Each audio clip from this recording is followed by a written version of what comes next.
Saya mempertimbangkan karena ini sudah menjadi fitnah di mana-mana, pencemaran nama baik, saya mempertimbangkan untuk melaporkan ini, membawa ini ke ranah hukum. Itu salah lagi itu secara ilmu pidana, karena ini bukan fitnah personal, ini soal administrasi bernegara. Itu intinya, jadi semua kecurigaan itu bukan fitnah. Jadi salah bila Pak Jokowi menganggap dia difitnah, tidak. Fitnah itu antar manusia, bukan antara warga negara dengan presidennya. Bukan, itu nggak ada fitnah di situ. Di dalam antara warga negara kalau berbohong atau menunjukkan hal yang merendahkan itu dianggap fitnah. Tapi ini warga negara dengan kepala negara, nggak ada delik fitnah warga negara pada kepala negara. Jadi sekali lagi, itu deliknya akan kacau nanti. Itu artinya setiap warga negara mempersoalkan pejabat negara itu dianggap fitnah karena undang-undang ITE atau segala macam. Salah. Fitnah itu adalah dendam pribadi antar orang, bukan antara warga negara dengan kepala negara. Hubungan warga negara dan kepala negara adalah hubungan pertanggungjawaban legitimasi, begitu dalilnya tuh. Moral call itu harus ada di situ tuh. Jadi sekali lagi jangan sampai ini jadi soal Pak Jokowi melaporkan sebagai fitnah, lalu lawyer-lawyernya mencari cara supaya itu fitnah. Itu ngaco sebetulnya itu. Saya mau jadi saksi ahli di situ untuk menerangkan bahwa tidak ada fitnah antara warga negara dan kepala negara. Itu prinsipnya.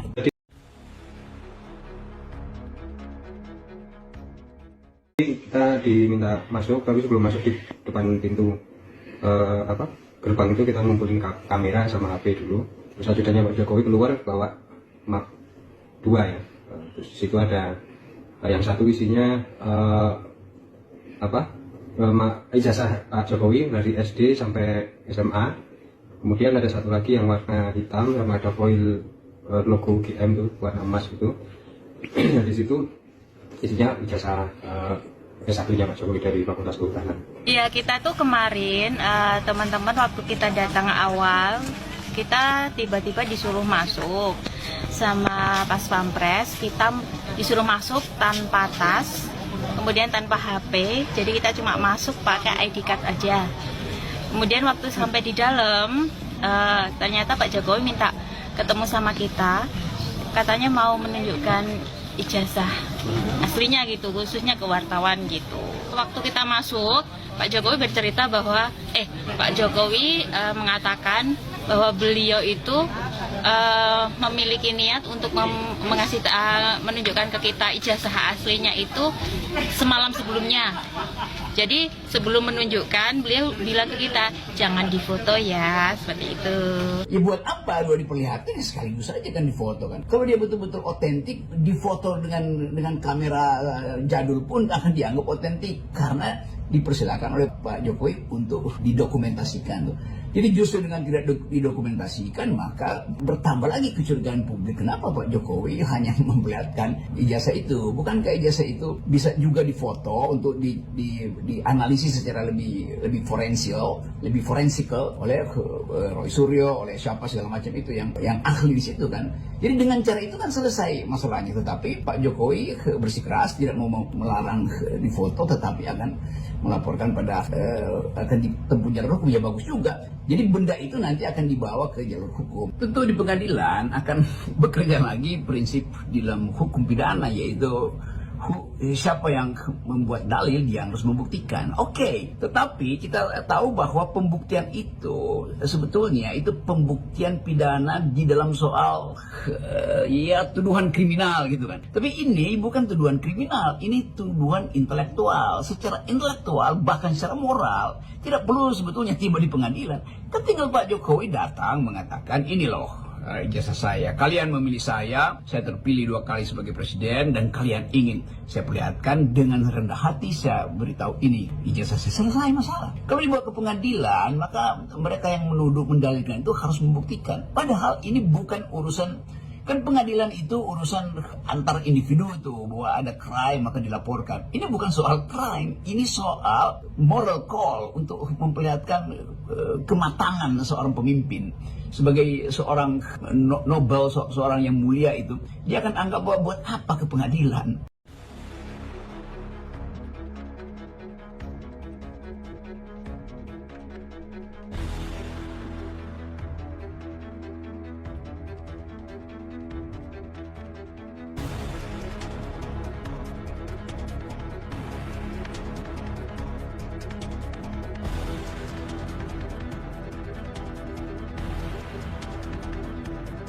Pasifik, kuncinya itu di Laut Atlantik, kira-kira gitu Bang. Jadi nggak pernah bener-bener. Biasanya Artinya mempilotkan perusahaan itu bagian dari strategi bisnis. betul, itu sering merupakan bagian dari strategi bisnis karena kan nanti katakanlah hutang-hutang jadi pending apa segala itu biasanya seperti itu Bang. Jadi itu juga bukan praktek yang ujuk-ujuk atau baru-baru ini aja gitu. Bahkan kalau bisa mereka kadang mereka taruh atau saham-sahamnya itu perusahaan publik juga loh Bang, itu akan ditaruh misalnya katakanlah di trust, nah itu ntar akhirnya jadi yang seperti keluarnya tuh Panama Paper atau apa, jadi itu juga bukan praktek-praktek yang apa katakanlah financial engineering yang jelimet atau apa, nggak juga Bang gitu, tapi bahwa kejadian ini akhirnya katakanlah membawa korban udah pasti ya, dalam artian para pekerja segala macam itu sering ya mereka nggak hitung lah Bang. Orang ukurannya kan untuk pengusaha itu kan duitnya. Kira-kira gitulah Bang. Nah, maksudku kan dramanya kan sangat luar biasa. Ada wamenaker kerja datang untuk negara akan membantu agar tidak PHK macam-macam. Direktur yang ditangkap ini nangis-nangis sebetulnya di depan karyawannya. Oh, jadi gini, kalau itunya mungkin kan karena ada dugaan ya bahwa apa ya aset yang menjadi jaminan dinilai lebih tinggi sehingga uang yang dikeluarkan dari bank-bank itu lebih banyak gitu kan.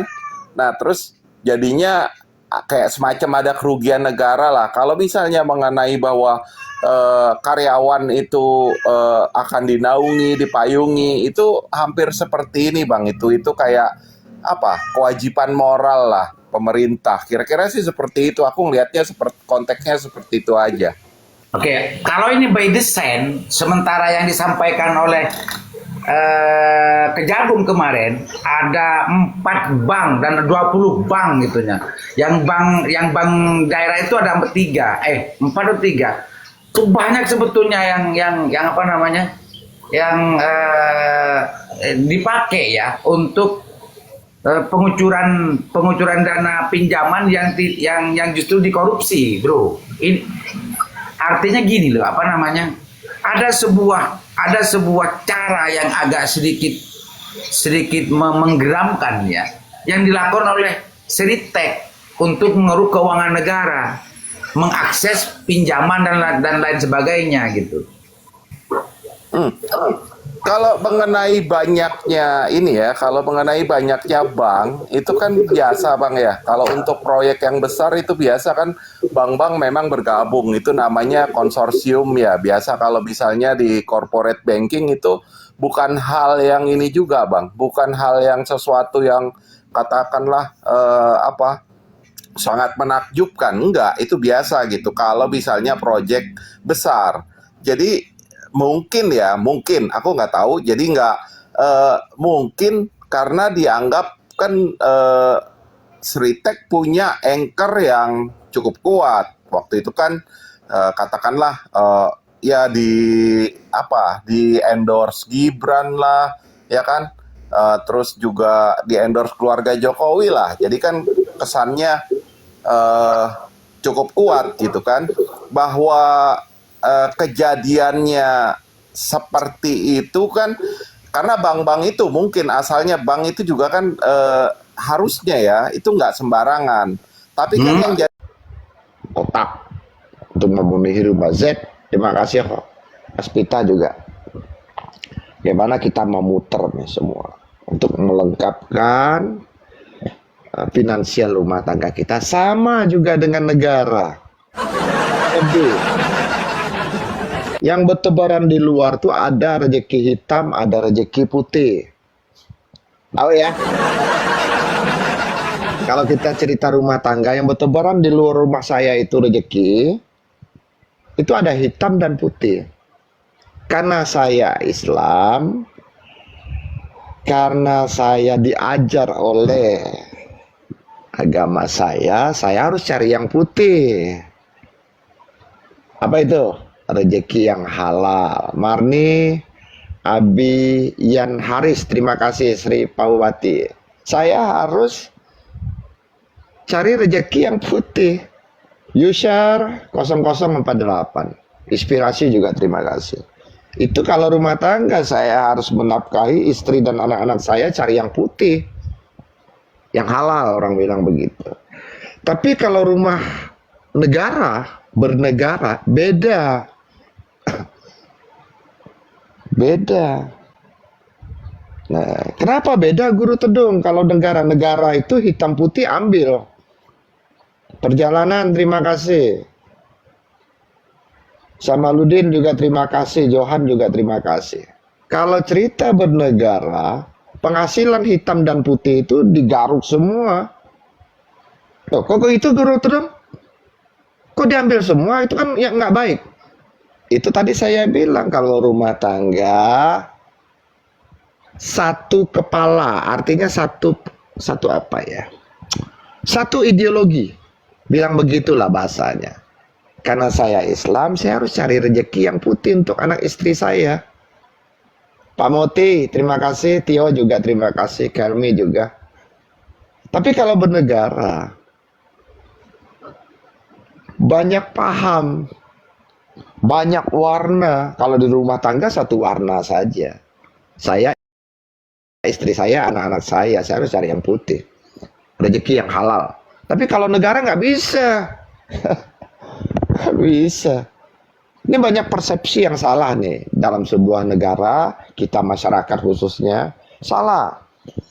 Karena hitam itu suatu penyakit, tapi dia ada di lingkungan besar, kawasan, apa bilangnya kawasan, ruang lingkup yang besar. Nah, apalagi itu. Dalam satu negara ada hitam, ada putih, dua-duanya harus diurus.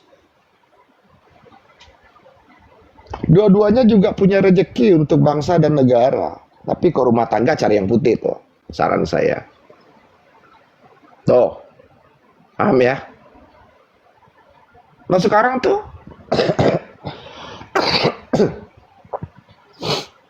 Nggak diurus tuh. Yang berseleweran itu yang kurang baik itu. Yang diuntungkan siapa itu yang kurang baik? Yang hitam tuh semua tuh, banyak tuh yang hitam ya, banyak tuh yang hitam. Saya sebut salah satu, dunia malam, dunia titik-titik, dunia apa itu, judi, apa itu yang hitam-hitam tuh semua tuh. Itu harus diurus, bukan dibiarin, dibikin hukumnya. Itu kalau cerita negara, dibikin hukumnya untuk negara, income sebuah negara. Kalau negara tidak terima bisa hidup terbuka, negara tidak bisa hidup terbuka, sulit, bukan ya, dia terhambat untuk maju. Sulit, dia harus terbuka, tapi hukum yang jelas, hukum yang disimpan di sini nih. Kalau sekarang yang diuntungkan yang gelap tuh yang dipegang oleh orang-orang sini yang punya kekuasaan. Dia untung, negara rugi, masyarakat rugi. Pengamanan tuh disebutnya dan Jubir terima kasih. Pengamanan tuh. Dan Jubir terima kasih. Pengamanan tahu? Kalau ada yang jelek-jelek, misal sabung ayam, apa yang jelek-jelek tuh yang orang-orang yang punya jabatan lah. Yang mengamankan itu dapat uang. Negara dirugikan, masyarakat dirugikan. Karena disebut legalita, sesuatu yang ilegal. Dia yang dapat untung, harusnya bebas. Tapi berdasarkan hukum tuh baru jadi negara hebat tuh. Apalagi kita bicara tentang ijazah ini, yang mau bicara boleh masuk sini. Ijazah ini udah selesai ya, saya anggap udah selesai, tapi yang mau bicara selesai, silakan. Ijazah ini saya sudah bukan memprediksi. Memprediksi itu mengira-ngira gitu. Ini saya pastikan. Saya pastikan